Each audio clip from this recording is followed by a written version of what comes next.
And happy new year, guys. So I'm back. I was away for the first week of new year in Bosnia. So I got these Bosnian special old Yugoslavian brand. They're actually alright. They're using Bosnian grown tobacco. It's kind of like our old tobacco before they put all the rubbish in, so it's quite nice. So happy new year. I'm going to separate some of my channel into sort of playlists when I get a moment, because I'm aware that my channel's kind of getting a bit, one bit's sort of like adventure, one bit's self-employed chats. So I will do that shortly. I'm aware this year that a lot of sites are sort of laying off. There's a lot of layoffs. Work's drying up for some, and there's going to be a lot of newly self-employed people. So I'm going to sort of do a few chats for that. So I'm on a job today, and sometimes when you're self-employed, you've got to be very direct. They didn't put the heating on yesterday, so I had paint literally dripping off the walls. Said, look, I really need the heating on. Then they say, oh, but the radiator in the room you're working in doesn't work. I was like, okay, when did it break? Thinking it might just need bleeding. Oh, about 2 years ago. And that's people for you. So this morning I brought in my oil-fired radiator, just to heat the room up, and it's going fine. Did 2 coats of vinyl mat on the walls, and it looked patchy. I was using Albany, but that's how it's going to be when it's that damp. But yeah, the 3rd coat's covering fine. So first thing, new hat, Dulux Heritage hat.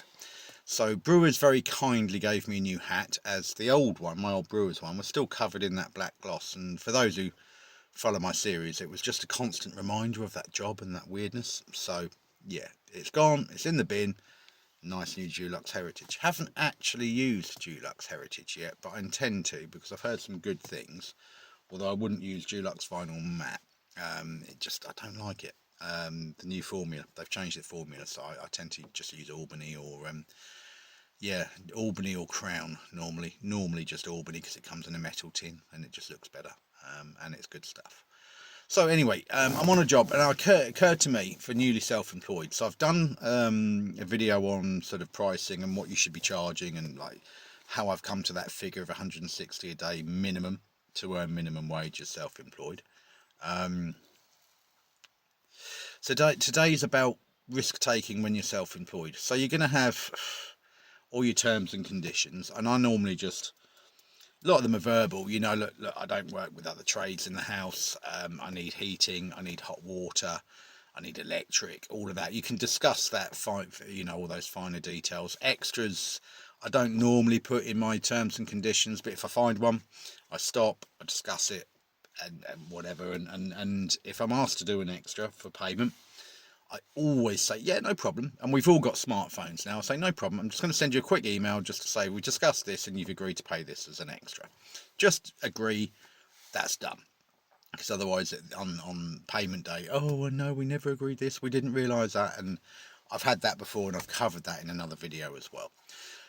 So this one's just about risk taking. And you are, as self-employed, you're going to get late payers. You're going to get kind of people who try and knock you down at the end.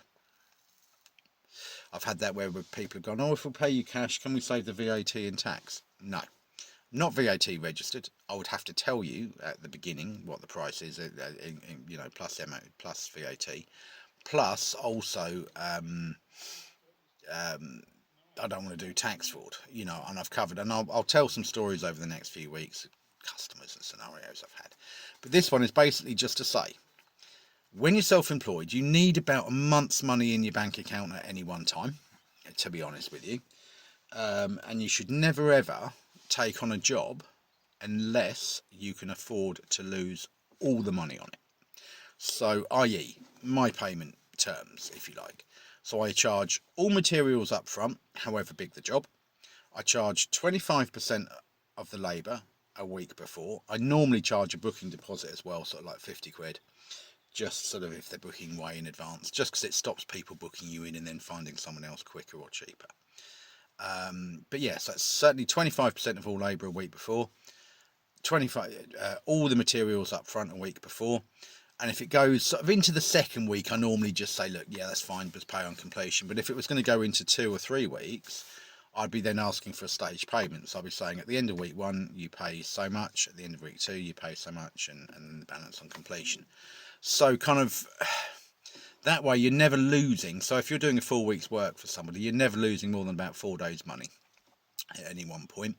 And if you sort of stack it well, you know, if you, and I do it so that sort of at the end of the, if someone wants a whole job done, I do the first room, ask for balance on completion, then 25% of labour and materials for the next room, and so on. So then I'm not getting caught.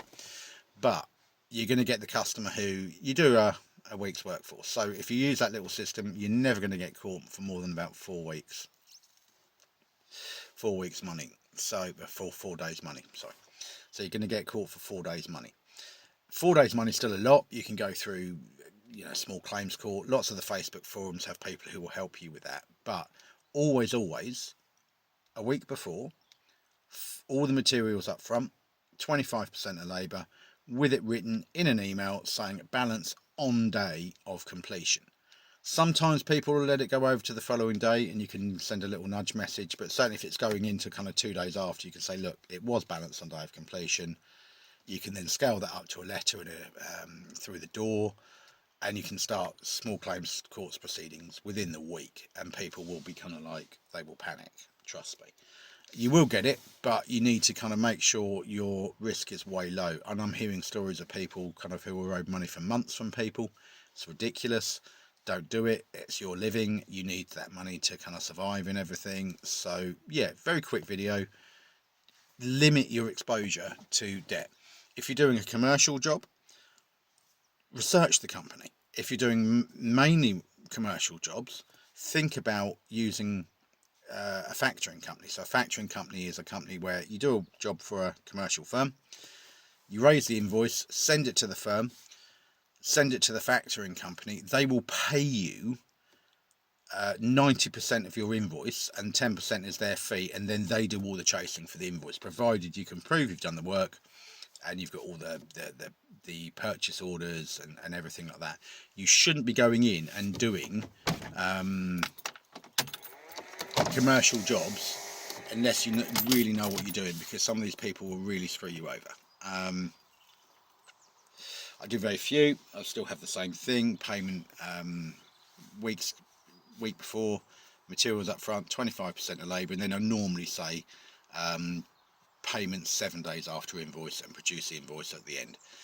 If they can't do that, if they can't produce all the purchase orders, walk away.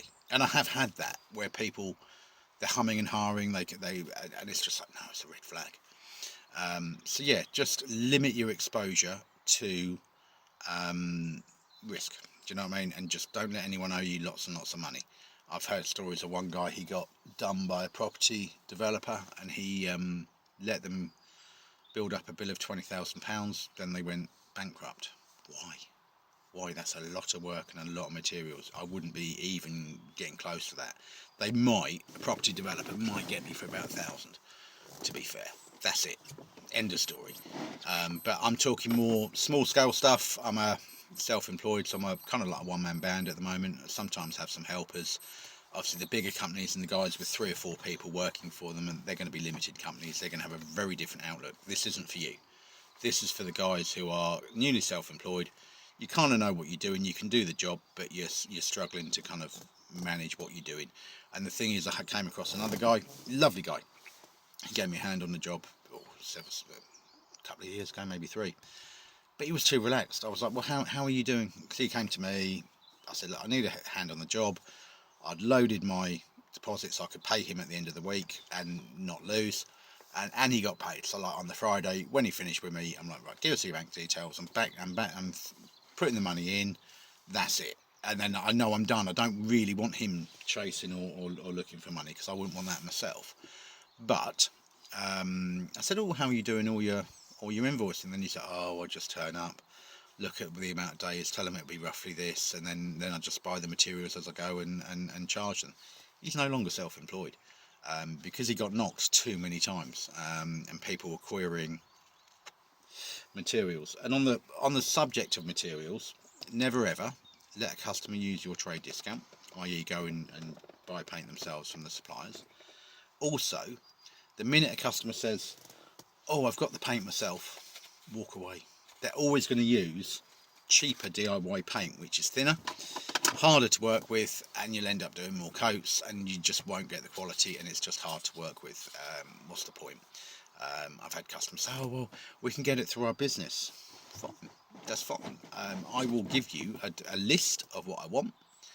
You can get it from brewers, they can invoice you directly and that you can pay them directly. That's fine, no problem at all, as long as the materials are there. I'm not touching that. But then they're like, oh, can you give me an invoice for my business? No, because I'm working on your house, it's fraud. So yeah, just be very careful. I will tell a story over the next couple of days about a customer who, nightmare customer, who did buy their own materials when I was young and green, and sort of wasn't really aware of some of the risks of that. Hopefully this helps someone. Sorry it's a 10-minute video, but hopefully that will help newly self-employed.